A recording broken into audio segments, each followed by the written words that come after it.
Assalamu alaikum. O President Trezen na CRR1. Alnal Badi Malakin Sport.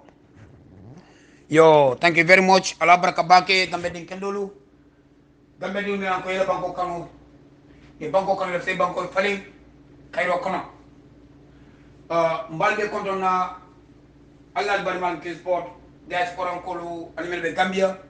Trezen na mbade Trezen na molu animel Trezen na kanu. Melke findi animal te findila mbalbe konto na be duwala le albe sin duwala yo be men fulale wala bindi ko pile mum ñu sumada moy kumandi atara base akale base a connect sport amelon ko la ban sa banana lan so alhamdulillah rabbil alamin nana la jamta akonye mebe base lafta wala fole isaka ne jamu ñu ko la kan na banko granya men ay islam ngay mu na moti akonyo ko barola mul 5 years mul wala dina sefol kan iko sefo yakata ngo ke motelul bondi pour ka tandi ko 5 years la mo pristano bandun bari fanan nimme mantano bandun yakata yesamba basse mo ke motelul ila ma fana be bari be men fala ben advice dila sefo la folo gambe sefolu adam baro amal masandi Allah subhanahu wa ta'ala la dafin be mario Allah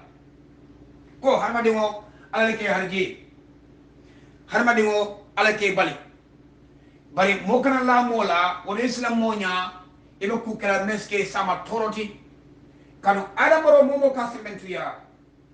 ika sementuya kula me ala ko iti fangani ala tema ko tuya bebe ngasi kisport le kon wodo nga demba ko dala kon wodo nga sel kon bakar kaboni nyoto woto nga abdou ndiaye kon woto nga mo ko dene kon wala nang malef bulala barula 5 years oning e 3 years oning wala nang malef a ko nyi fola wala be 5 years oning foka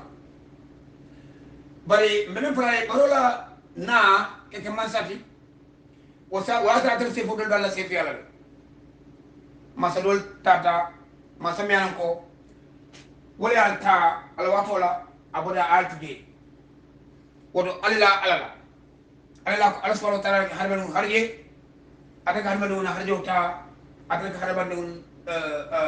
fond alif na ataka harban harje sefol alif adam wala ala daboni barola koto ale si ala bungono ale lo ala tonya kan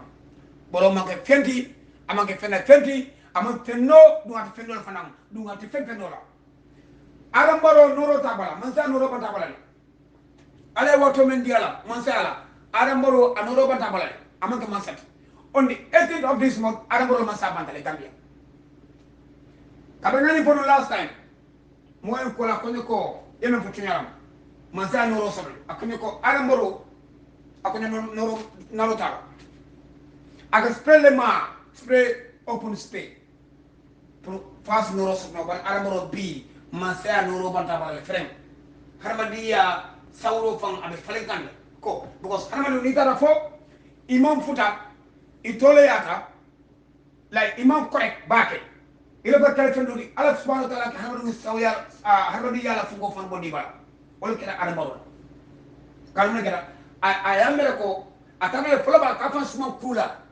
asembo afana sembo suma kula no funo dame beben fala le wala no gambe jumo ngal horma ngal bunya sefolu ala daboni ñu ko al si ala bungono ala daboni mo ko man ko kana malole ba taraji ara boro ni masa bankan dum man del malafi ma koy fale ni ngamlo chori mola kan del mana place dinna c'est la place ndar c'est la place kudo ndar me sa place kudo so ara boro place mo sulal gamadum mba fale falinkol ala nya kas sefolu anin gambe dum nanko ila fe bonla falman gambe ko le lombang alman gambe ko le jebang alni altewa manobe mintole gambe kono fon be dabe kof kam adam moro ba inde kam alla kodo adam moro nam nan si ke mano da kalo gambia man sami yalan ko alfona ka ko tunya fo adam moro farga si akuma tanya da wuli ni be banko ni ka wuli alfo iba ko so o wuli ay na banko tamanda aramboro fana ka ada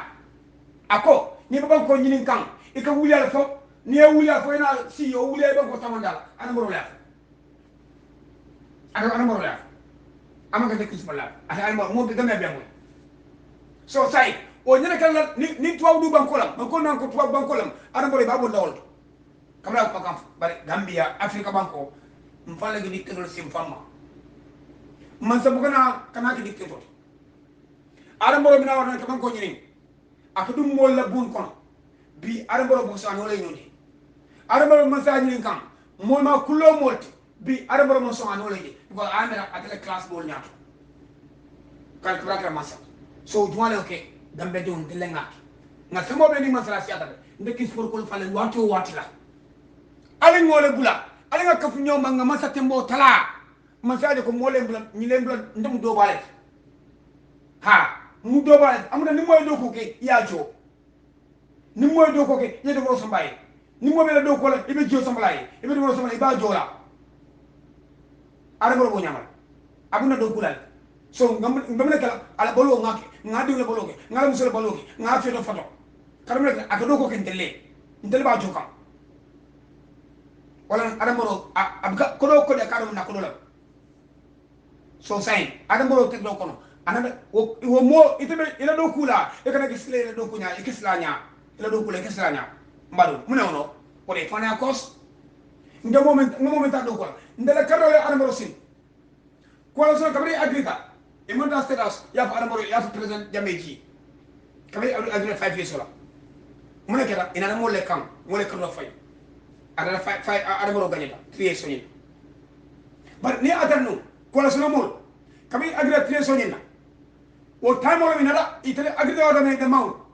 ina re adamoro ko president jame ko ji ba god nañu ko ha because na li wala majority ben de no kan patiol men be kaf nañu ni be kaf nañu itele majority ha nga majority so kan ni ko de kaf nañu male ngoy ji kan fa won bar mu ne kede oti kenola kan la fay wala na e kada mo no ma e ko le ko 3 years na kita wala mo le kan la fay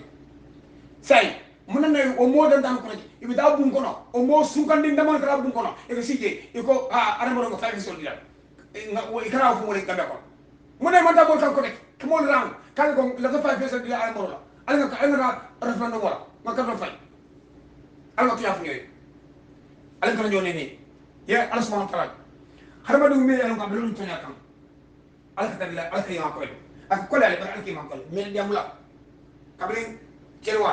me diam kam fañu jelwa me diam kam me diam wala ala jibe ndene arabo me tonya kam ala subhanahu wa ta'ala ala kilo tekan na fido me ngake ala ala ngake nyame ngakolo me spel mo tola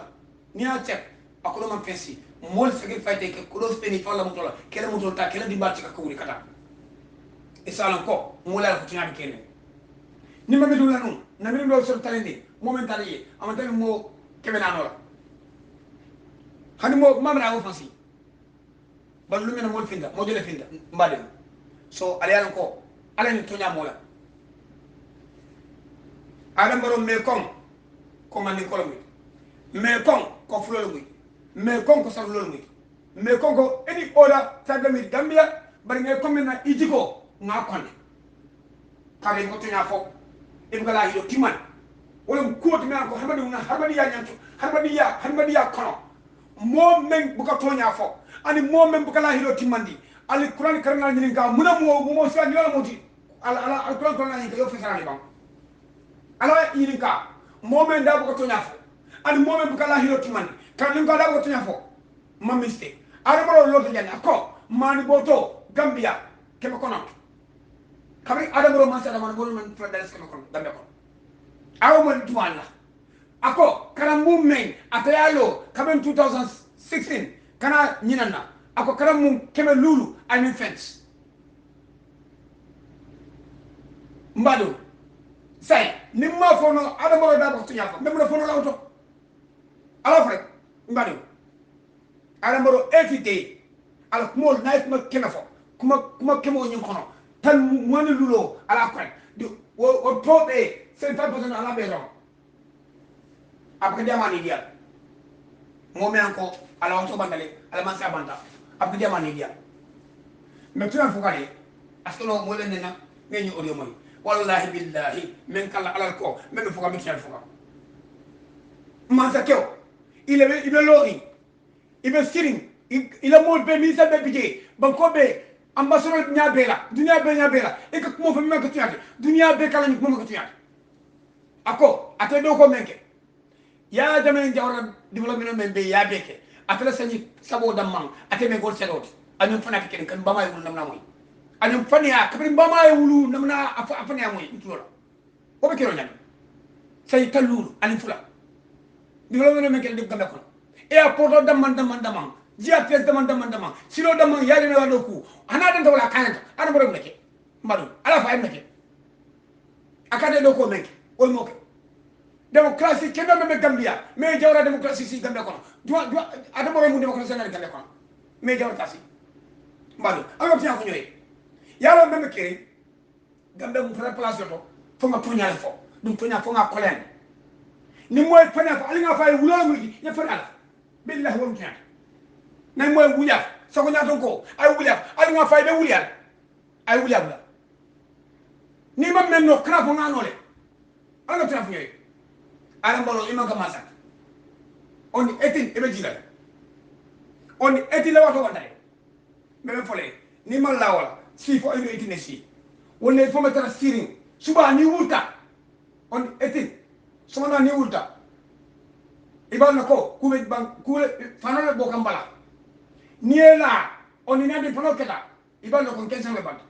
il faut ma file il faut mo ko lan ni oje to ko ngey dal mo ko mane ye finti yeta même pole fo be bana bang bari abe kelal ibe sila ni wuta somanda ibe fambolo fila ko fene ko wurambala ite arboro on the 18 sumanda ibe fon bolo jel ko fenna ko wuram bala ifon iba fina ko mbolo bala iba mer ko mbolo ko fenna do kambala bari be la on the 19 fadiyo le klawato wat ifon ba ni wuta iba mer ko question le banda ku do fonten so woto iba na ko namasa bandale ni sonda kayro kono ile mala fira mo le malu du ko ngay dan ibe jilal ni man ji jiro le be tarawoto wallahi ibe siye mabra ko ni mun na ala subhanahu wa ta'ala yende da pour ngana dunya banko ka mun na ala mfa mun na ala sonda ngam bulu ngadi uso mun na ala sonda ngam fruta ibe arma ibe fa ibe na gamelo man na chahano trésor tel mam na chahanla adamaro ndela plano sia barekle tamo ndela tawre dikis bo tawre dunya ko ngaba ko men tama den kana si america banko tan nan ne sey mo tam dunya banko kam den kana si america banko kam mo len kala mele lo banko tan nan anen sey mo tam dunya kono den kana si gabe banko kam mo len ka mele kis por lomba bari yalo ne karuna keda itada keno ko kisi da me ngajelo yen ko le afoni fero me ba ke kam fana fero ngalo yen ko le afoni bari me video ko il faut no mansaya aloro be bala ala ya kebala ala man kam mansa mansula ala yake mansa yalla ngam sula ala ke gemen ay ke tonya polala nyatu kot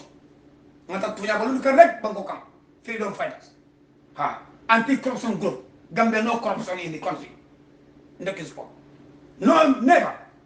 atakala ko rek banko ta tonya kam sula wala mansaya place mansula la ndano la dum mankat dum deklan fana bari ñaato ko yami an ko mbetara lo to ñal kam ndekis bon bo ñal ko ali lale hani mam tara ñaato mbetara e fidum kono de mbetara bamba ni je kali gambe to yaso gambe banko kam gambe du le ñanto solo gambe banko di mi an ko lun tan même na banko kam ala lun tabe na wolto gambe kado fam pour gasala ko la sayne gambe kado pour gasalo ak ko la de gambe kado suba ko la amerika kado man fa ni masnday fali dar gambe banko di ne pour ga banko tinya very easy ni ale dubai mo ni gamel ta dubai hani itara dubai wulu saje idu wulu saje idum di wulu saje ande wulu saje lu dal mat atek na bako dewti gambia kada kan pour ka do fay gambe dia ka do fay he wol na ko leal mbafla lu ndo membe ada mo robal melbe ne kam kelim dal mbabe bu sabul kling kling kelin killing mbala kedo tala bulo kono mbe lula lol ala history no ngala kedo be tablo ngana la fanda han ni ale ndo be sila e kamna gambia ifa be bola kasama la jana ifa ma bola jele wulda wul banko le kam ina la gambe ye krandi ye londi ye promote ye simo to arabo banko kam ye krandi ye lodi la inata o banko kay ka alfa ne wallahi o abande gambe banko kam o de ko nek luntan ala je ne be kenen do gambe kon ala je luntan le kenen do gambe kon anen dila be muldan gambe ding foro am kenen do malo nakajo akun fe mo ke siya kam ha itima ifama wulo banko kan ifama man siyo banko kan itina da kran lo banko kan de ke so e ka fale ko nda alinde be kaydo banko kan nse mo kaydo banko re ko mole Allahu akbar adam baro ibe ki ngam banko ngalo ne ale men ke gambe be du nyoko baro ndan go fle wolu tan le keto mbabe tale bulu fat wolu tan ama possible ko fa gambe banko ama possible gambe banko ama possible e kado fe gambe banko ila kado mbabe tale bul fay ke fes ni ma wulu gambe jam ni banko kay ma wulu jam kado e dasu meme kado e be kay si gambe ba soble moti haras ke si banko kam no problem ba ID card be fadala le ila ID card ani banko dum nan ko ila ID card e fadala ni da Senegal ila em so ni abros Guinée Bissau o abra Sénégal ala de Gambie ala di soto o diwla kayto ala kayto ni nakado fadal duma adu de adu kado fa ilo dingo adu kado fa la ganda banko kam bo me lu mba fa na dia kuya mba fa la ilo dingo me ya wulu al atanu na fulo men naka ala dingo me wulu Gambie kon ate Gambie kayto sonna mais kado mais ça c'est modela pour que lo député yala pour que lo fen hana kan fa kun kela awu adala banko kay masaji wala mengal ga akli allo alamra mol nyama tay hey gambe dun ali nga wuli ngana banko doku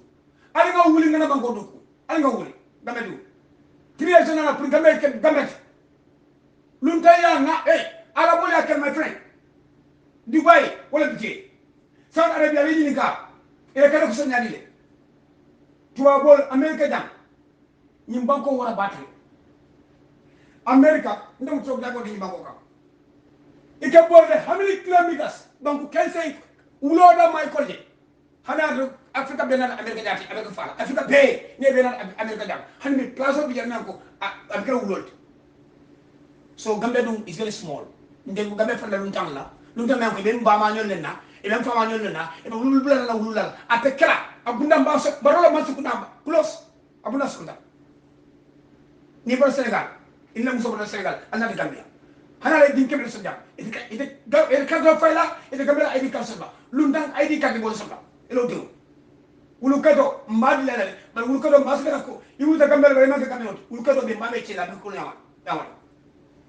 ala lo furi ya wulu kede ala nga jibe allo non so do na kake lundan ina lundan ite fama e bonan ite bon il faut ma fona na gambe banko kam il faut na si gambe banko kam ite na de gambe kare jam mo le futindi ya fo me bunya e comme leke e comme lo alfa te konne e comme lo alfa te konne ada mo romas kuna ne ki gam jam abe kado de kalun la tin bala fa alta ba sera jibe mo luntan say lunta de gambia mo na gambia rek aforo baro 5 years wolum fa ko kala sona hani bi le bonan jine ina le ko sona abunda sona même fala le wala mit ko baro fero me bakke kan alon amal gambe mo gambe dum tal fero me bakke kan abi kubule pune kan baro fama wulu gambia abama wulu gambia afama ga gambe abama ga gambe ala ha ja fero gambe president o mo ala kero mo ko noje bari meme fulade nim pareta mbabe kisizal momo ya lon ko ifani ba ma ga gambe wulu de gambe ele kado matale mele kado tale ele kado fela ite place ma la gambe ko ngoleka nim moke gambe le gambe so mbe won ala bari mal crisport nyum ko be nyame say fo nga wulle ngante aussi ngana banko doku ala ngana banko doku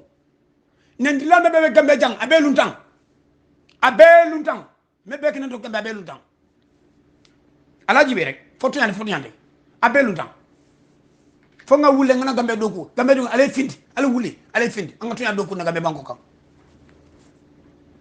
to ni manyinke ade bedala meme keri gambia amanyene kela alga tunya funyoy meme kela amanyene kela mbe diablo nyoy nga tunya funyoy nga bolu tunya kam wala kelo la gambe banko kam. Thank you very much. Allah bari malam King Sport. Assalamu alaikum. NPP group number 1 KMC mbal be kontonna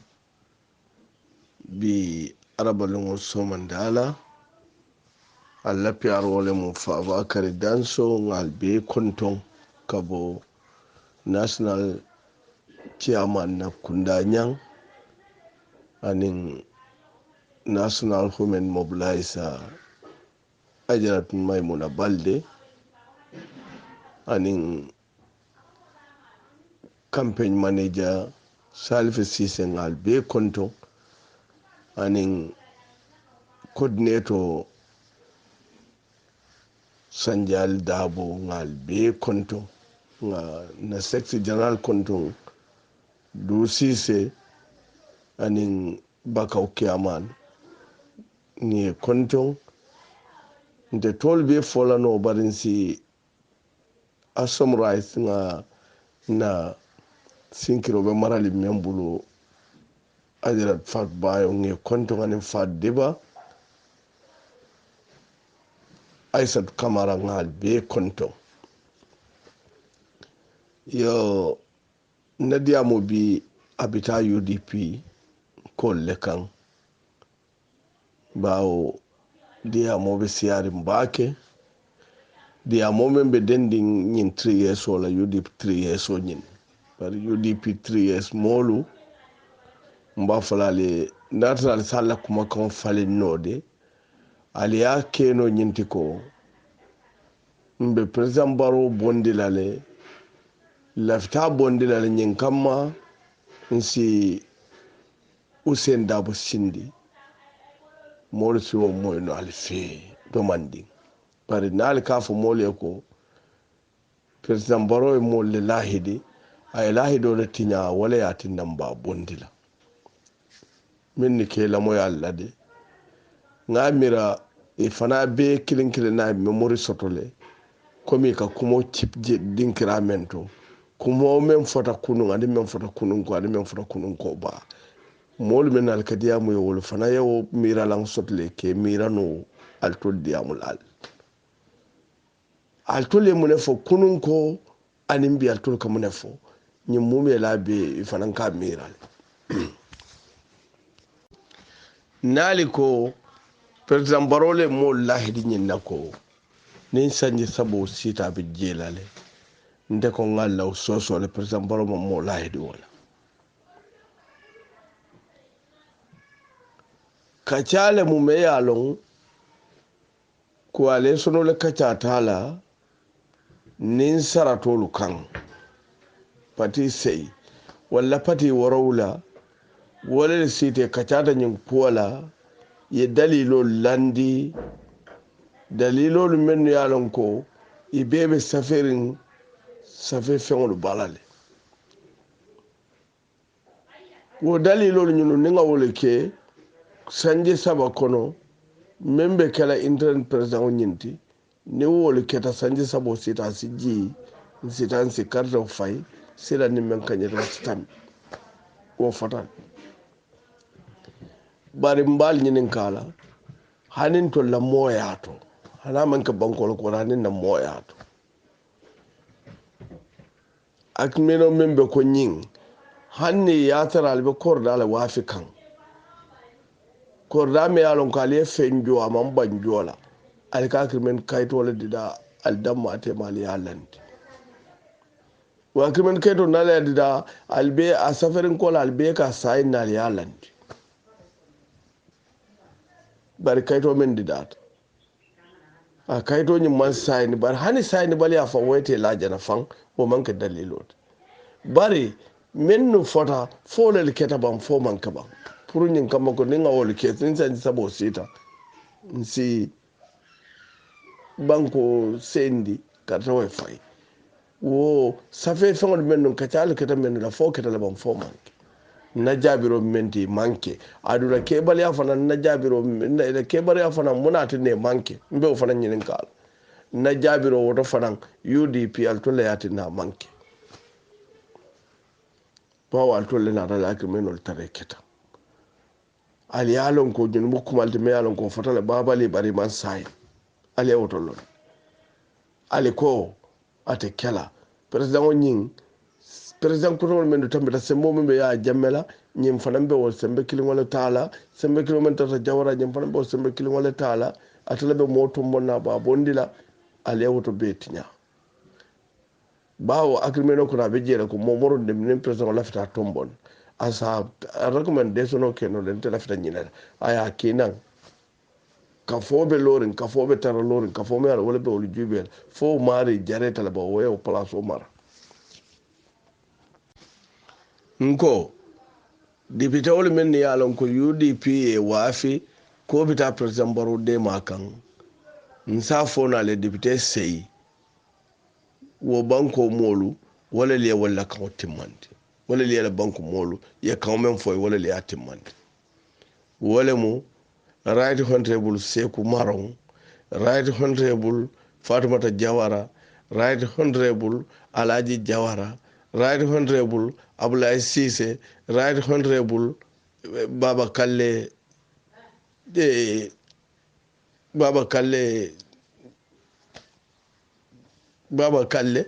right honorable wolu yundum la député o ñinelu mu molti ani ñoomi umaru something wolele mu moti men yalon ko iye men fo ila banko molie koybe men kala wolele moti men ba keri bari nim wo molu kanalo ka fako president baro nyanta kan timmandi dale e to le banko be tama ye kan men dum banko molu bulu ma timmandi e ko president baro nyanta kan timmandi president baro man kanta moy bari wo manke abe o sartol kono député ol nyanta lola independent coalition nela isatara député ol te kala parti tati bari te kala president fanan tati isatara isi doko keno bankoy UDP ko itol tewo kala ni oke be awbe to la parti o falal itol bela député ol lundila parti o tolela yewto fanantinya inata muru birebe o député ol wafila banko kan yebe wafi president baro tole ko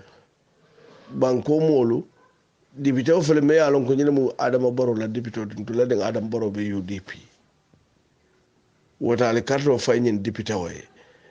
nyin député o be kala moto me alon na le carte fay kanyeta nyine binata la adama baro makoyla hauso ko nyine be sembo dila adam baro la asala do ko keno banko mo le carte fay wo député o kan wala kan woto fana mulahi dolati wallahi do nyimbali nyinin kala fo UDP député ol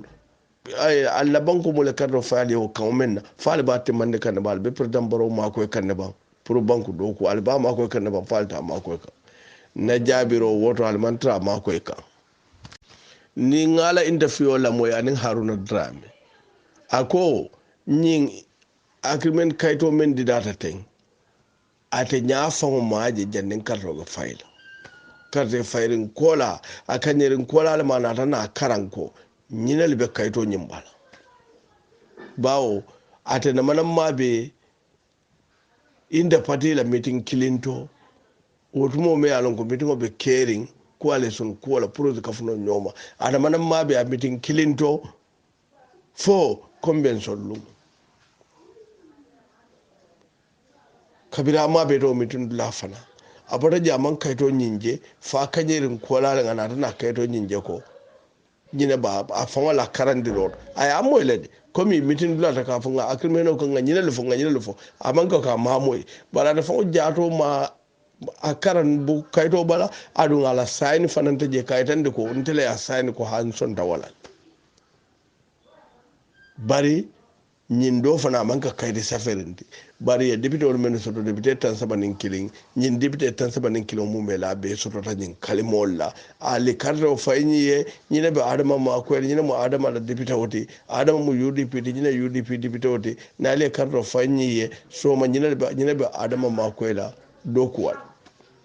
ñin pati ko tan so mo bina adama kelengilale na ali man karro fayni la karro fayni pati ko tan député moli ni la député lo kanyeta e bina adama keleñilal aɗo ndira député o siyata mais alon ko si président o impique no iɓe président o ñibina ka fula ñomale ya impique ɓawo ye kañina fo ko nin président député o loota indépendant ko ni aji balanta pour député lo indépendant ni loota indépendant ibina ka fula ñomale président o ñim bondi aɗum président o jiɗum muto la président o lete woto wodiyali siyata simmen fono mooli e karotel tan nin fula banku din kendol be fintilale ke la constitution o fasa yalo mol fintitale ko ila fita ka constitution o tinya moli o kafo jele bar banku din kendol fana be fintila karotel tan nim fula kan na constitution o nyin defense ka fasa aliena akana fo moko momo na atre lafta im banko la yenyin banko la constitution o lafta ko wale lo yenyin banko la kanu ye finti yene kaf molu amanke ko kana president baro la fasa ni manke president baro de hani membe 3 years ni finti te ka telefon fasa ba wala kan wala fita wala lo woto alimbe nga finti mo be pati o pati do mbe nga finti ngalo banko e kudo be je ni wonata o kaka political da nga na pati nga bula na pati nom bari nin kudo lu wuleta ali nga pati lande nga banko je nga bula banko nom woto ngal tentu ngal jayi albadi malam fawa kari danso ala barka baadiŋolu baadiŋ gambiyankolu albaadiŋ ma alaji bambo lem baro doron 3 years jotna biri protesta lu menna fokana bula bila man kuma foyle kumoto mbe deri nga kuma jamal le moy ye mel fo bari ko nin kumo nata de ya kumo landi tabulo kan kana kidi de ilam moy kuma tiyol ya kumo fo foy pare wo kola ite si jabir ta soto 3 years jotna biri protesta lunin bi tema ya kuma jamal lelel fo janni ka protest ya kuma jamal lelel fo nke kana pour nin gambia no le kacha nka diam gambia no le nak 3 years jotna alla misono mu menti wa man complete aliyem men fo anal nata menke imanke kilinti mol ma fo ko 3 years jotna mu fitna moti de ntel ma o fo de 3 years jotna fo la ko gambia no le ko ntel mu fitna molet ntel ma fo de yes of course ntel ma fo al fo le ya fo al manna bara al fo kumola mol bi janne de jannal ka portes ale kuma jamale lel fo 3 years jot nan kolu atelle lota jang al ko president baro be jila sanji saba al ko mbakari la korda malala fa sirfu sise atelle man nyim fo bar fa sirfu sise wala man message o bondi wala man whatsapp audio bondi yalonte ndabuka motonyi ninka motonyi amansiya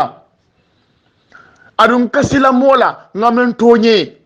nde harbadu ninge tonye nkabule no man nge nyaani nin nge dani ya yamfumma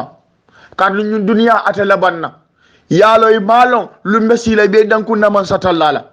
akan sila akan sondo mo fara akan kijo fara harbadu me yalon ko nga tonyele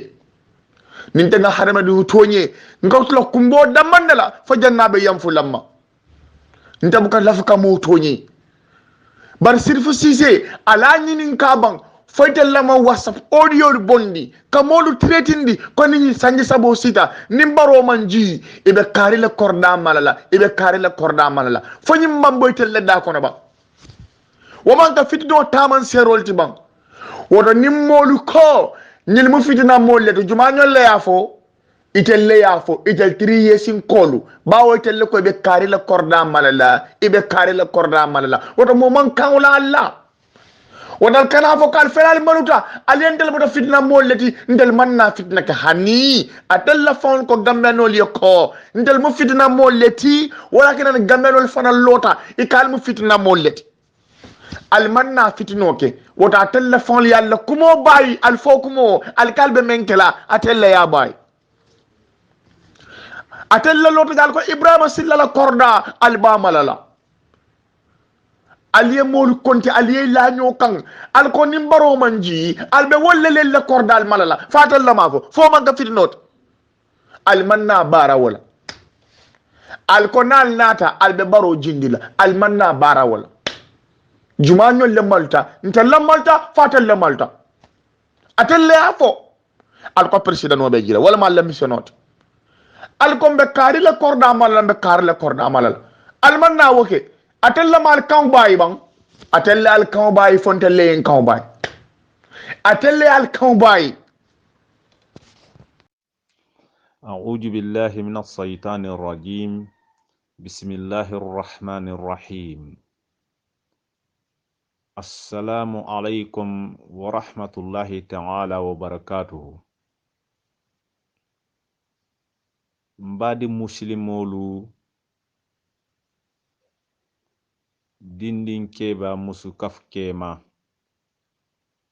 fending na be seriyata abe bangeta abe ba bangela ashhadu an la ilaha illallah wa ashhadu anna muhammadan abduhu wa rasuluhu o misilme ya badi ya kan o kalimo men ngam beke na kilin fa kilinti mbali dani la o misilme ya le kan ali badi no mo fa sheikhu dibasi wala natalo badi musuma kema dinnin keba be kilin nala bundala kane dani lillahi wa lirasuli ka falien na dinni lo mu nyinti alinyaabe nyin natalo menna dolba fala alinyaabe nyin photo menna atogomu Musa leti Musa Dibasi atogomu Musa Dibasi leti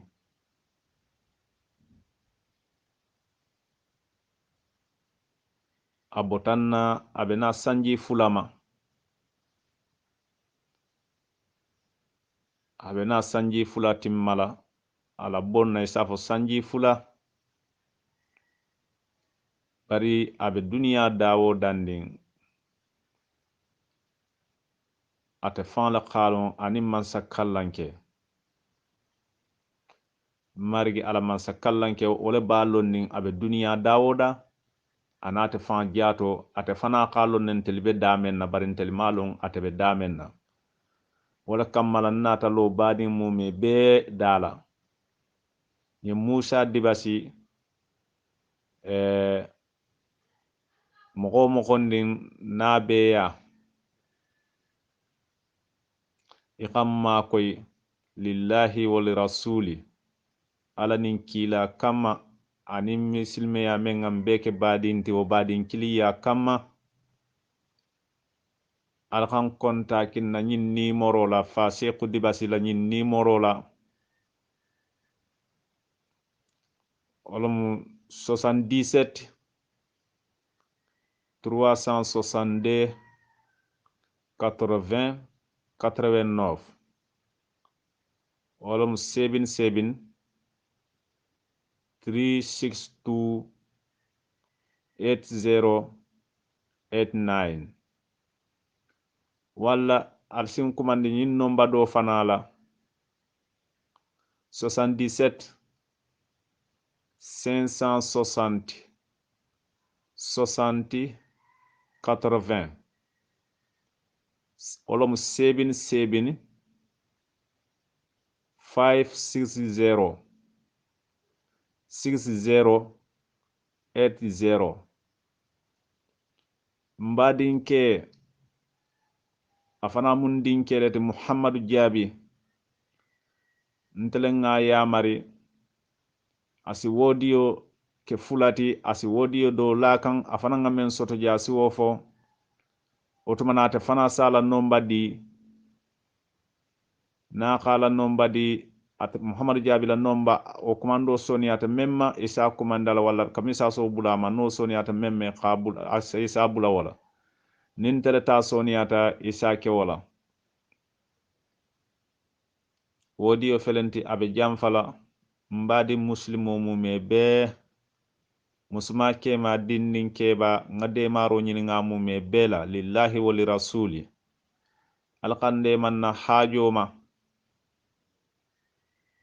albadi muslimo fa sheikhu dibasi ole lotal be dala alqande manna hajoma ndimbe moko ya abe sate o sate kono abe korda kono alqamma koy kanyin nombal kontaki nyin kam nasi ñoko fahamno ñamenna atele photo mu ñinti atele la natalo mu ñinti mba fola assalamu alaykum wa rahmatullahi ta'ala wa barakatuh warahmatullahi wabarakatuh gambe di ngulu ngal be kontal tonal konton lo operation 3 years jotna group 8 information dinna be mbul janda ka men di mol la wala ñinti ko there is a person mobe je me alon ko so called Ibrahima Soriba me alon ko akatlem so called Baro for 5 years le nyaton ko di ni Ibrahima Soriba la fa kamen tan ni mol la ja wala ñinti ko he is not a Gambian amanga Gambia di ngoti Ibrahima Soriba mu jine yan dingol ta wuluta jinele information mi be mobile plo kono jang aboto dulal le to damen yalon ko wole Ibrahima Soriba lon ne to lekulu to su clean kono to le wuluta nyokan ke baari mo me ya kulu bidate man na wo su kono e wolo bo dulan to le yalon ne membe kering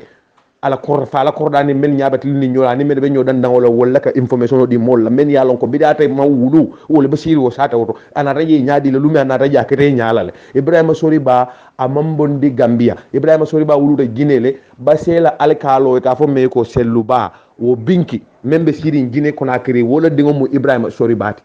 adindi mal nata nam Gambia adindi mal nata nam basse nying selluba ya kulu andung atarta wolto akaranta jedo manding anata fanga Gambia dingo but he is not a born citizen of Gambia so katandi Gambia dingo lako mo memman ka Gambia dingo fawati we nyanti jumal ko taka na Gambia dingo la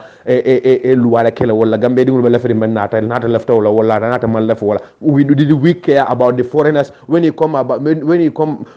we are talking about the concerned citizens of Gambia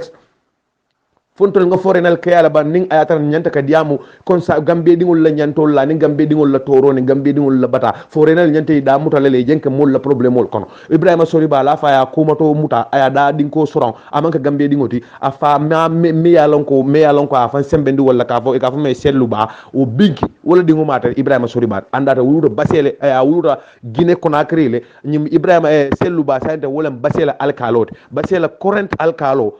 e ka fo me selluba wo binki wala dingo mu Ibrahima Soriba wo binki be siri minto Guinée Conakry Ibrahima Soriba wuluta minto Guinée Conakry so no wona rakata la mu Baro for 5 years le nyaton court wayata nin to la Baro for 5 years mu mosifa la be yamere to fon be manka foreigner latiba Baro for 5 years mo me ito la ka fo nyaton ko manka Gambia dingo o be mun fono la Gambia dingo le be mel la moy la men Gambia dingo la fa kal nyinin ka wol ni Ibrahima Soriba man na daw wala ka fo be basse ka fo me ko fande ma ka fo me alon ko ay la kodi jama do mo ila kodi jama fonde ay men do ma borta fe an nun kumol men yalon ko ke falete information le men yalon ko senata ma set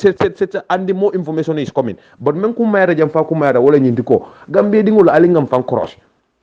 fontol kata wondi bankol ka fo Gambia dingo bita Guinée Conakry le ta ka fo loje ka fo ko Alpha Condé be jila wala te jila wala ka fo ko angata Guinée Bissau nga fo nyine be kala wala ngata Sénégal nga fo nyine be kala wala te kala way Guinée Conakry ko le binan to liya ka fo binana nintu Gambia dingo ko kilito ka fo tang ngali ngam fa nyinin ka wol Gambia jono li solo ñu mal kan do ko ka Ibrahima Soriba nyinin ka tan dala ko ifa sellu ba wala ye kulu bara manke ba ifa mati sellu ba le ye kulu bara binki dingo lo mudi sellu ba le ye kulu bari te fa ma wulu Gambia ko ne wulu Guinée Conakry na tan Gambia so ite nyante da dinko lo muta la Gambia le problème molto mbe Gambia jono li solo fesle nyin do ko wala Ibrahima Soriba nal na nyakran nanti dawdal nyanta nyin kala en kuma kawla he is not a Gambian andal nyanta nyin kala ka tan da ko ka fo be Gambia mi alan ko ka fa ko basse ko ne ka fo me fande ma ka fo nyin ka fo e ko di jama ila ko di jama la se anana ka kele nyaton ko de CEO fo la secretary general o ka fo la nyaton ko anana ka dinu andu ay la ko di jama do mo ay la ko do ma bordat ni Ibrahima Soriba kilingo felente a part la fante jono li solo ya part la fa ya ka ta mo Gambia for 5 years Baro for 5 years so called Baro for 5 years la la ñaton ko atale mo secretary general ti atale ba flo gambe dingol ñenta menkala nim ma ñanda menkel gambe dingol alenga hakiltu luntangol nsem bulo yela luntang se bete ya luntangol fe bari he e ka fanya di ni ter la ke ter la bari ni e fa ni ter ni mola e ke ter la bari ni e fa ni ter la e ke fangolta alenga tan Ibrahima Sori ba ñol li da ding ko lu muta e manka gambe dingol ti so tol mar right fon soto ka diamu gambe la ñantu kuwa e mar right fon soto ka diamu gambe la sanji lu ni sanji saba kuwa malla fi operation 3 years la mo kummale fundi iko kana ñi mona ñi mol da jabe me alon ko he is a foreigner, he is not even a Gambian citizen. Gambia dingol alinga hakiltum benna banko samba kan nyame luntangol banko wondi bankol kantol bukan nyantol men soro je mona na mbakalo nyantol dila gam luntangol lan na banko kan nintol tada wondi bankol kam boka carte fay luntol kan antol ya carte fay nin tada wondi bankol kam boka citizenship nyindi luntol kan antol ya ko kan antol citizenship lañi nin tada wondi bankol kam boka kafol loje ka fukon katela man sakundal la cheleng luntol kan antol la banko ko ko na kafol la lo ko na kan antol la man sakundal cheleng Ibrahima Sori ba na manke nyin ko di nyino de because luntaw boka kya banko nyin men ka ta beje ibuka kaya funga foy be dunda kelo kono fo be masi bol soto lunta lo haji to ron ngata ka kodo menyi da yo soto ay sia banko ka so mbenga lon ko nyim manke gambe dingoti wala tinna be nyin kafolu nyaato wala na be mol lo ko dol sunyala anana ka APRC la ko do sunyale andu information no be ndol bul jana mesene da set nyim fande ma ka fofo na membe basi anana ka ko di jamaata la me alon ko ya kana fama ay la ko do jamaata ay sunya ay dunda fon sun ko kunto so alinga hakiltu ngalombe mol mel la moyla alinga hakiltu ngalombe diam la mol meniye alinga hakiltu ngalombe bulala mol men no ma gambe dingol ni luntangol men yalon koy mambondi na banko kan na banko na fani na banko toro la haji tiji bawo bañol ni fañol mantaro banko kan Ibrahima Sori ba meya kulu ka fayna sellu ba o sellu ba wolam basela current alkalo sainte alkalo meme sirim basse wala mu sellu bala ma o alkalo nyinti o sellu ba binki dingola Ibrahima Sori ba da wulu jine ko na krila ma wulu Gambia so no na dakatlam baro fa 5 years la nyaton ko ngala nyeko be senani Gambia dingol makatan de ko ron tol foma nyala la moy la nyin ngamo be konto toni konton la alnal badi mala Suleiman Drame Ibrahima Sori ba of the so called baro for 5 years membe sirin King FM ñu lungol kono abida radio tabe journalist ko manda parata la fan he is not a Gambian citizen mol men yalon ko bela bina basse lumen bela bina sellu bala so kono lumen akata men ya men ya kala muta wala information o sen mol ma senada set andu ala fay ko na fundita ay funde ay nyin kumo contradict afuko tonyante we are coming with more evidence meaning evidence sol binana men ya lon ko wala garawta nyindi so gambe dingul nyin na raka nyin point o tan dal la ka tan dal ko ali keku albela moy la mo sifa mel assalamu alaikum wa rahmatullah assalamu alaikum wa rahmatullah badin mandin kol badin kam moy lalu kibaro kita dalilo minna wala mo nyin letero min natantol beye muslimol ke ni musol dindin nin keba dunia be la muslimol min kibaro nyin letero nata ntolle kabo Sheikh Ahmad Bulu mimbe Makka kila sallallahu alayhi wa sallam mimbe ala bungoka bismillahir rahmanir rahim allahumma salli ala sayidina muhammadi wa ala alihi wa sahbihi wa sallim taslima ñilletero botanam Makka Sheikh Ahmad mimbe kila sallallahu alayhi wa sallam be belerin dami wole nafiloke a pareta ay wirdoke fo a timmata a beleta a naata siibo kiila sallallahu alayhi wa sallam naata faye ñin juma do adama dingo min tata 4 million tan nani fata mo kilim mantara aljanna kono doron Sheikh Ahmad kumbota Allahu akbar kila sallallahu alayhi wa sallam ako sayin mol man taraka dino nyinnoma a nyanta kela nyami islamo ya landi nyamin ani mol betama kan nyamin awali tabake alqur'ano ya yamari nyamin awali tabake musolu man tara akema la yamaro la moy musolu man son ka balo hijab wole mu ka balo sutura anin nafultiyolu man tara miskinolu makoy ala nafulo kan hijilalu man tara kata hijola sartol ya landi nyami kiila ko mo mi yeñil letero tala molu fo siña tan saba allahu ta'ala de la demaro kan aɓe dunna aljanna kono momo mi yeñil letero soto ima tala molu kan ite kiila la du'a o sotola mi yatalaro siyandi yatara juloɓe la ite maari be sotoke la min be ila julo be jola min yatala siña tan saba ibe firin jela baake allahu ta'ala lama koyro kan inte Cheikh Ahmad ko ñilletaro ni yatara to ñanten kiilala kanjuro kanantarandi muslimolu kenin muso nga katannu nga dino noma dino yala ñami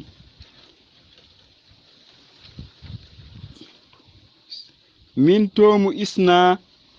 kabirin ay ñilletaro soto a yaadi ala secrétaire o la aya safe siña tan saba a harje naata yirwa baake wo kola min keta salma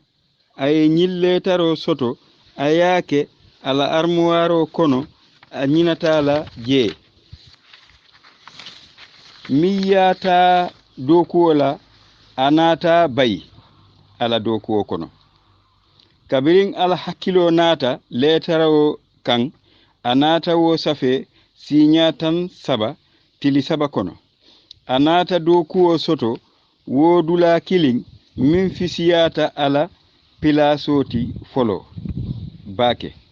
wo kola modon kabirin ay ñilletaro soto ate ko aman haajo soto ñilletaro kan ay ñilletaro fara aya fay tili woro wila wo kola anata ban allahumma salli ala sayidina muhammadi wa ala alihi wa sallim ntol muslimolu badingolu kam moylalu nga katannu nga adama diya tamandin tema nga jokiño bambandi nga ño dema allahumma salli ala muhammadi wa sallim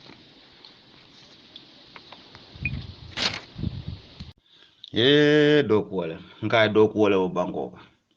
lamin kan fans club 2 kal be killing kondon Gambia Ibrahima Sane mbela audio le la moy kan sainteng 2017 wotembo alnim baro temalio wotembo Ibrahima Sane alnim baro be diaring wotembo le lota kumata kuma kunde mammem fo Halifa Sallah e fana be mol kono le melialon ko nem fulatiyollo bari wo mammol tere kucana la kumole ka fali ya moy molla ya moy menna meye sanjilulo fo kunu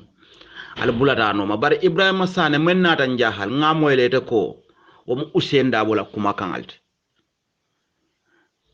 usendro ma fo de ifana ba kono le mol miliaf ngo ñun kuma kan UDP bele yaf UDP bele sondal oto sila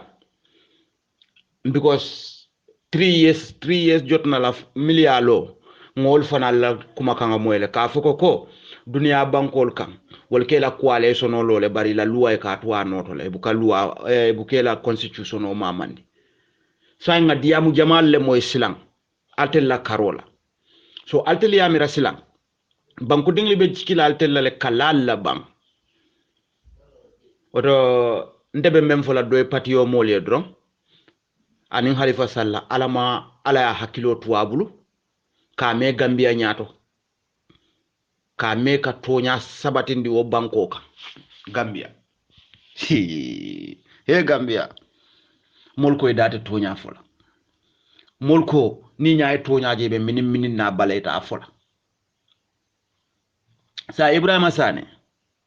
ite ya lonko ko coalition na kante tamala o man sakunda kon constitution ole be tamala oto bi mune ya tinna albal dalo la nyin coalition ola tamo kan bi oto atelle tamo bankoti natele men fo wala nyanta kala kodi atelle tamo bankoti nale men fo wala nyanta kala si do ko wala ngai do ko wala ye momeli alon ko kunun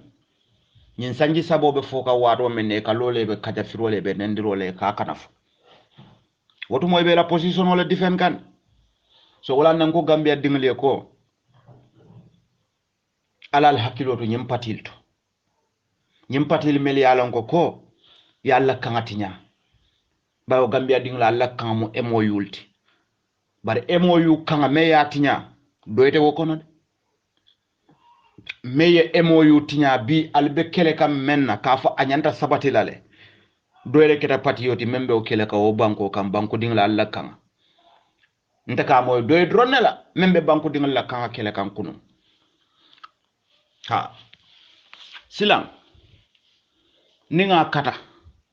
kaje ko banko dingla kanga itama bar banko dingla fangal almanson alko banko la constitution ole be tamaka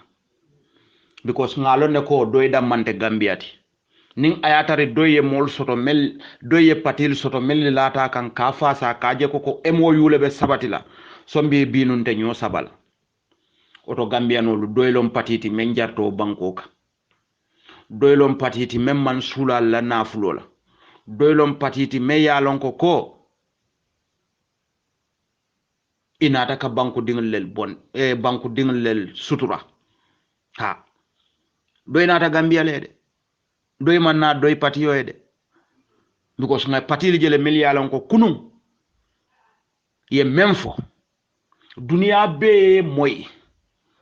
ye memfo bi bota woto la sila ko dati dula doyun kol kale ko ale nga tonya nin tiling lankenama almanson san ko bandula wala ftakela fitinoti alko doyun kol e finti yamira nimmin niyoye fato fa ite nyanta fola doyun kol e al fintali ya fo sanji saba baro eji nimmen niyoye fato fa o banko ka e manya no fola ha nimmen niyoye fato fa e manya na fola Halifa Sallah e finta e diam ha bayo kunu alko nimmen niyoye fato fa wote sanji sabo fola oto bi nimmen niyoye fato fa ite murla Halifa Sallah ke ka ko sanji sabo bayo kunu doyun kol le bo foka atel mantara foka atel be sanji lulle foka wo sanji lulo banko dingol bulatal no may wala fasa fobim futata bi kono oto bi mune al hakilo samba o kan alte palaso mento wala al hakilo samba oto al nga tonya fo nyoye alin kana doku tonya be damen al nga fo UDP nkol nim banko tinyata alte le banko tinya nim banko tardeta alte le banko tardende nim banko sayta koma alte le banko sayndi koma bayo kunun o mansa kunda be loka wato men alte le kuntuta mansa kunda nyi nyaato alko ila tamandir nyaata kela oto silam no mansa kunda ila tama in coalition on nyin naata ila tamandir nyaatuje ibulata constitution wala tamandir nyaanoma alko bi constitution wala tamandir nyaa boje coalition wala tamandir nyaa silan tel mu panketol ti bang ngal nyini nga wala fo banko dinglon tel mu panketol ti bang silan ali dante mo le bang Allah tantel ke la footballol ti bang fo dum ha banko dingol silan Allah te ke la footballol ti bang keke panketo ti ke yeleman di nyawanya diate banko dingol Gambia dingol kaye aliye bang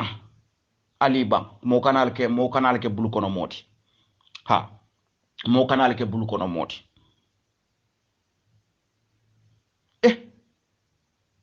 ine keta kaba kuwoti wo bankoka ite kuma kanga membe ya moy nyola mbele ya moy ha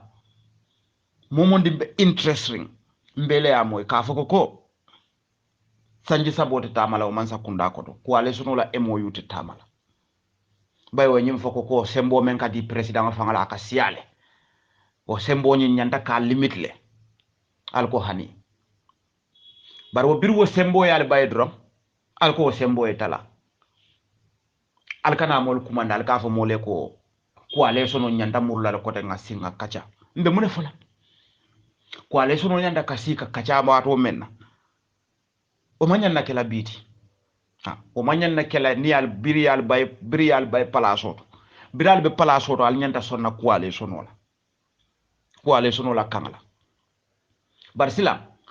birial tel bay palaso to ale lampo sika sila al kalka emoyu le nyini munal bo jelale bang ha altaje la wo emoyu alto jala de ha anu nga dawo da moy e ka fo Halifa Sallah fundi he ntani de marilo ba Halifa Sallah la lodula wo banko kan kunu ani do en ko la lodula wo banko kan kunu nteli yo jele ha nteli ya jele de ngalon ko Halifa Sallah lodula me ya lon ko abe Gambia la kuwol bar ñu oda political party mel yalon ko han bi kuwobe duri wato men ne tele bortale ha kuwobe duri wato men etel ni adama bortale yo Halifa Sallah men e ko kana diamu bi yo wala tuwo banko ka ngale ñin kuwale sono la kullo ñin kuwale sono la tamandir nya ñin kuwale sono la kuwo kundin nimmen sula da lonna ilafta kuwo keso sotona ibita do en ko le bulo mutala lay kumo keso ya ko jaba keso woto e ha do en ko dron wala si ñun ko ale sono jaba keso woto no bawo ñun ko ora ko ale son partner sol ibe la MOU tujele ha birin ke ba fundita ko ni min ko sanje sabambe sambala kiti yol wallahi nin ko ale son partner sol sonta ñoma doybe lorin dame benate lota woto ñin ke ba ta kuno laje ha abe kala fitinol ti dro na abe kala fitinota abe kala fitinol ti dro bar wolu ni Gambia dingolu mbe sonta sanji lulle la mbe sanji lulle ha olli doy mbe murula kan kote doy patio drum nde wolle moy be ngin sanji sabo fo kan kunu ha regime change system change bilon kamo yal ba foka bar kunu nkamo doy dronel ha bar kunun aliman banko je ali alla poso na la pati leje ha ka joko ko atelle barota atelle baro tambindi ha bara ali mo min sika aliya tambindi ay même bouté carte fayot o man o balanda wato menna munan nal mawule ali be kelo ke wolum munan nal mawule ali be borta ali Halifa Sallah to banko ali be bortal o be o ketam be nyala doy mi mu patindingati won patindingo ronne to banko ka pati ba mol be borta al be borta le kunu al to banko ka ha al be borta le sulufu samatol Halifa Sallah le sita wo dulato ka banku dingle jisulandi ka fo banku dingle al kanata dulato adama baro be sila la siranka nata kala fitinati hani sise o te fala ha oto momel lota o lodulato jumala silono bi ya fako ko Halifa Sallah malla fi Gambia la Cairo me yalon ko birin Gambia dinglu ba foka woyna mbe kala nyaadile woyimba mbe kala nyaadile woyim fambe kala nyaadile Halifa Sallah le ka fo alte kala nyaawo nyandi nyaama al si Cairo be tinyana be lala wotumo al telbe min otumo al telbe bortale alte o bankoka pati ba molu albe mi wo tembo ha bayo birin jamme biji altel doron ne ka finti bar birin banko duta wato menna abe duri wato menna abe kandiri wato menna o bankoka maltel jede ha pati ba molu mal jede bayo altel le ka funti bar aliya be ki jede o tembo al jikila tetale ha al jikila tetale al mahani dan Senegal al tambita al tata Mali because aliya mira ko jamme bal bayend la Senegal habal tarend la Senegal al tambita al tata Mali pati ba modu kununde ale sulufu samatolal de bar bi al nga be diarinde birim president Barrow birim president jamme balanda 3 years jotna albe min alna la executive wol wotembo altel be min bar birin kayro sototo banko ka al beketa jaloti birin doye kayro sabatindi wo banko kam bi al beketa jaloti oto alla jaliya wotandel teren ha nal keta jaloti bi o mandel doyen kol tere ha ah do ko wala Ibrahima Sane nyolu ndemalo nyel mum hadamadin sifalet ha nka ndemalo nyel mum hadamadin sifalet kunu nyine be mem foka Ibrahima Sane dronta de UDP kol be albelon de ha Ibrahima Sane dronta de albelon de ha nyin sanji sabo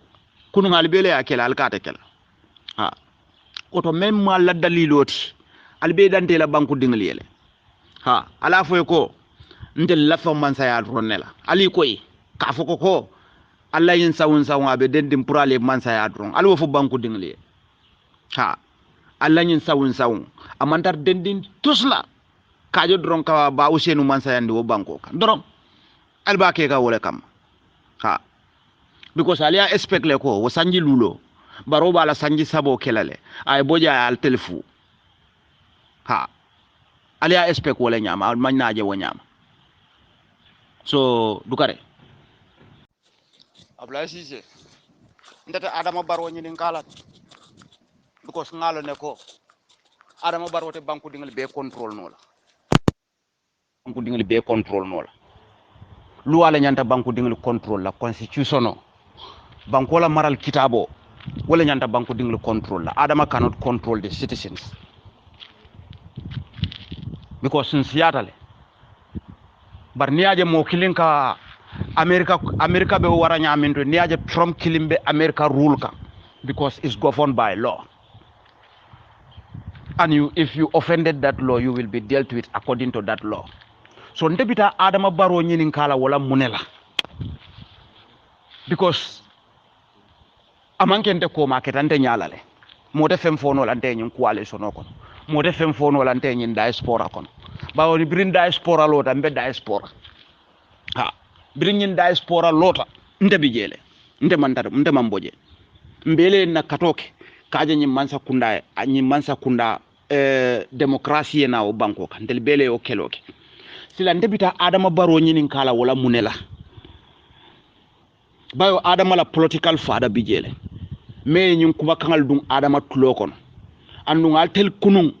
Ablaye Cissé enin ala tema kunu ibe kuma kanga mem fokam bibe wala fokam ba munatina ifa nyininga munatina kunu mbe mem fokam bota woto ndata ta Adama nyininga la wala because ngalo ne ko ntelle Adama sindi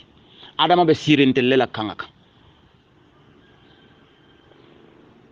so ndati tanga Adama nyininga wala bayo Adama ma fan sindi ntelle Adama sindi anunga Adama sindi kanga menna wo kanga be tinyaka wato menna mbebe o banko kan nka men fo jang Halifa Sallah biraba fo kan sanji saba al telbe min al na la 3 years jotna bring Halifa Sallah be nyin sanji sabo foka ba wal tel yalon ko wala mu toñata al tel sanji lulo fo al yalon ko sanji lulo man soto al yolo Allah nafale ka oto sanji sabo mem yalon ko wala banku dingul la kangati o beti nyaka wato menna al tel 3 years jotna ko la al be min altel UDP nkolo alibe min mune atina wo tembo alman finti with large number ali ya foko ko ale sonola MOU te tula ko ma be tamala bara al mo kede bilo mal ka funtina al ka fo mole ko ko ale so barobe jila for 3 years barobe jila for 3 years e kana ko de kante nyinin kan ta president baro nyinin ka ndebe president baro nyinin ka la munela fo president baro tamo luwati bankola luwa fo president Barrow be o banko la loi santole Ablaye Cissé al tonya fasa al son tonya la al kana mo la banko dundi nyoko na alla kunkilin nafa na lafta mansa yalla allo fo wato e siyalma ha barka fo forceto mansa ya wo banko ka atakela moyede nimme ya mira forceto mansa yalla be sindila o siranka ibe fanne nene ka ndetita Adama nyinin ngala baga ketante nyalale kumante kumpaje ha kumante kumpaje de oto silang atel mili be sawun kan albe banku dingli yele mandika ndata adama nyinin kala wala altellem ha altellem kunu andum bi altellem kunun kata problème oti ma ñomoyno kuwo dati dula kuwo bandula muna ñomoyoɓe kenola wotole ba ngamira ni la fattu ñanin tiling lankene mala birimbe man sakunda lo kan ñanto kela bari bi kuwo bandula al ka fo mole nga funti mun dalila ka altella nafa mba wulem far Ablaye Cissé mba wulem far no lani jalote kere Adam Baro jamano diata ba jamano be diala bari meñi tande la ko pati kuta NPP ala secretary general party leader flag bearer His Excellency the President, Commander-in-Chief of Gambia Armed Forces, Adama Barrow abali konton na bake.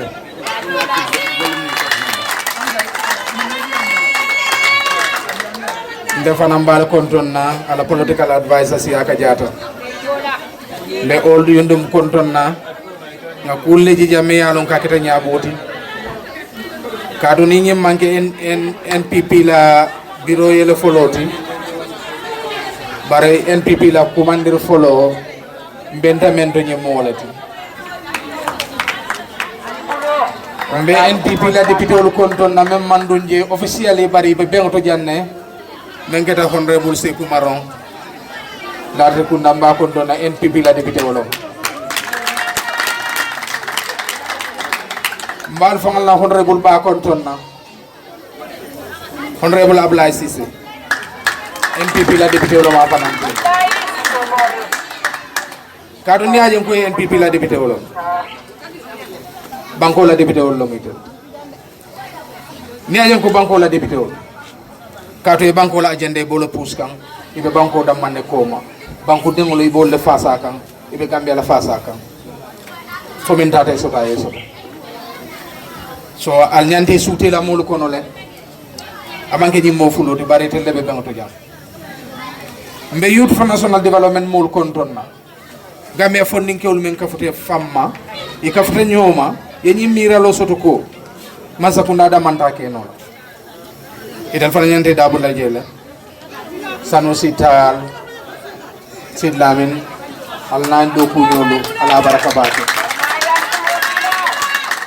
alno nyanyi nyara banko kam bake because ale kata ku balle nati banko kam mome jiodi molula ye gadi no ke moli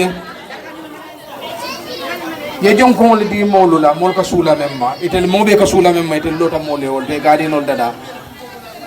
so man sakunda da manta ka la baraka bake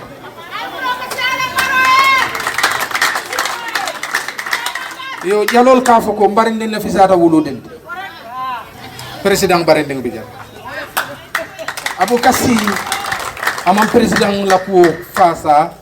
amam banko la ko fasa adama timol le soto me yalla correct meli alon ko wol man tar lori nyin kama ko pour ka jibe duron ko ila jifo be loro wol ka hani dol bi jeme yalon ko e bu ka jo fang soto bar banko kay bole kan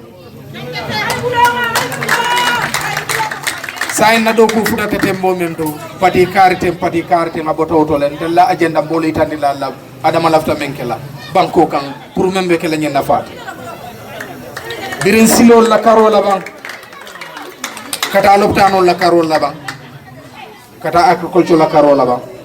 surtout mel siata jammu mo be to lo musolti ku nyonta mbalo adama ko dammanne kay musol la ministre lo ni me ala namnan soto banko kan adati tatele anata fendi wolu la meliado musol la nafa bol ko no to musol ala adama bampu ko adama yatel bampu la fanale kata kali ya bampu wala ma ko rodi lala mbedane kilin kelalla patio fe la lota patio lotan tel Gambia ding le wala ne ko NPP nationalism leben na patio kono wala ba kono wala ya na NPP nati je mol la patio lom mol le patio nyil lo ya itandi his excellency la kata banko be ya ile wato men nyine faye ko ye pati yo lo bang ndel balo la le e malo bambalo la ndui sonte manson mbe natale tambe nyato mol nata pati yo lo ya kumandi kay tebe tambe la nyato ayo nato le ke musul manda saw ko no nana mi la nyima sisa nyolo la kadi fo fanyam nyolo a tout mal mum bebe siri nyati len albe mo katala bala ci mbal kato dum man dan nyin nako ndekata kun kol to nga fen soto walla ngata marché to nga fen soto ku ken doy ko lay tandi mol la e nyanta men His Excellency ay bala fa soto mol ya ku na fota na ketala akamuta ala kiti yolte akone ala kiti tamen na wala kake ala kiti tala man say ala nan la nyaton kaya so alimbe bulano ma ngon noma ngomutan kun kono molbe harje la kuolto because ngabara modol kamole ko tenda wiyele tala pour kasila muwan dada Greater Banjul area sila muwan nyola nga First Republic jale nga Second Republic je mbeta Republic la kono because nga do ko ke jawara la time on la pour ko nyoje sila muwan nyola projet ko membe yelering atata fafu tata nyinto moto bole la region ko eta region do to eta do ko nyini nge because momo regional better regional ila regional kan do ko better rajela aman jare e wuleta dula ko tanto ni tata URR projet ko membe URR ding tabannola ni bo tawto na CRR su URR ding tabannola LRR dum fanam bole nyama so ku jamale be banko kam me yanon ka mayitande bar saya yitande wato sita musolu oliyndo mun kolo alna lamol mumo be ndenna diamo kum fala man sana sital fanan konton afana mabe ta janna pour ka nyitande alla ko His Excellency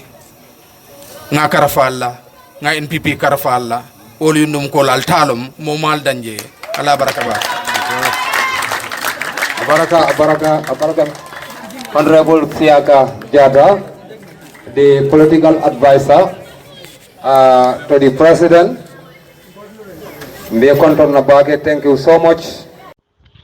Ning Adama Barrow be moto sikaka be di ka molla. Adama Barrow la moto di folo. Ntel lotale ngofo altel kunduta mol nyata al kon kanaf.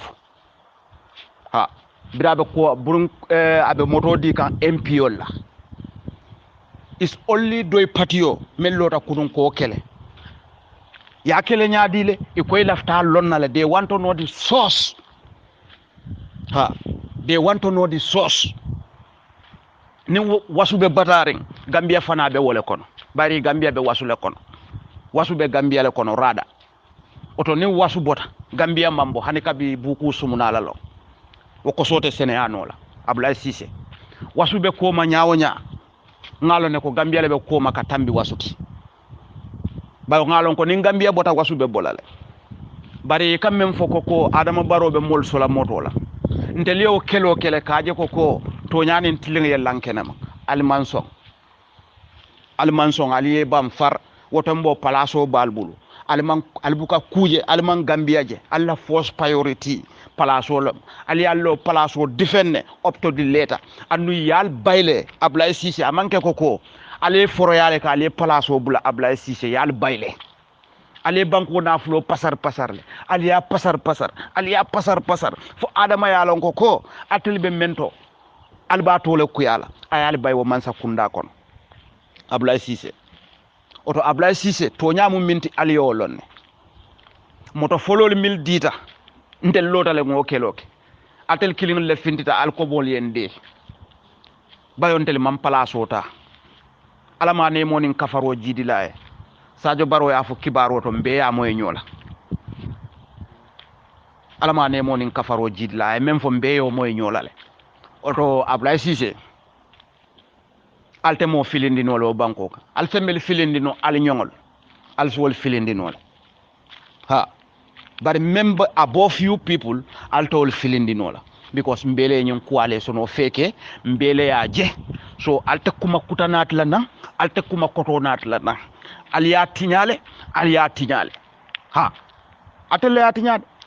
so ni kana le ka fonte ko atelle wasube batamento wasu man bata gambia le batata iba fola le gambia be o batamento ha